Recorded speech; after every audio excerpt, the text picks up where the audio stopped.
J'ai vu M. Retailleau bomber le torse et dire de l'ordre, de l'ordre, de l'ordre. Oui, moi je suis pour l'ordre social, je suis pour la justice sociale. Vous savez, les politiques actuelles qui sont menées et l'ordre social que défend M. Retailleau, M. Barnier, M. Macron sont facteurs de désordre. Aujourd'hui, on a 12% des Français qui ne sont pas partis en vacances. L'année dernière, c'était 9%.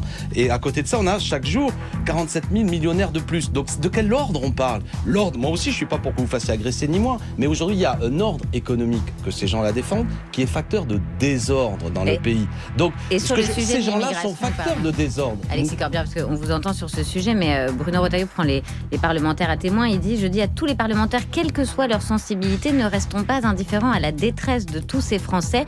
Le courage de l'ordre, c'est aussi celui de changer la loi pour les protéger vraiment.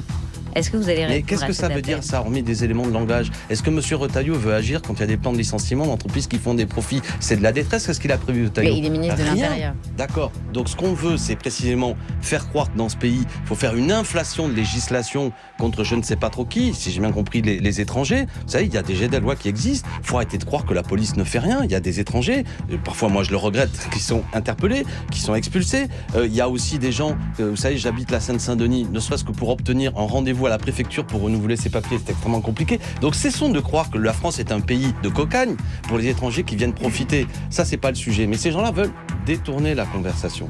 Je reviens, on y est passé vite. Premièrement, M. Macron a refusé de reconnaître le sens de cette élection. Il aurait dû, même si le gouvernement Lucie Castet chutait par la suite, prendre d'abord les choses dans l'ordre. Une coalition est arrivée en tête, c'est en son sein qui nomme le Premier ministre. Il ne fait pas ça. Il n'a pas fait. D'accord. Donc il prend le risque de quoi, je vais vous dire? Ce gouvernement chutera.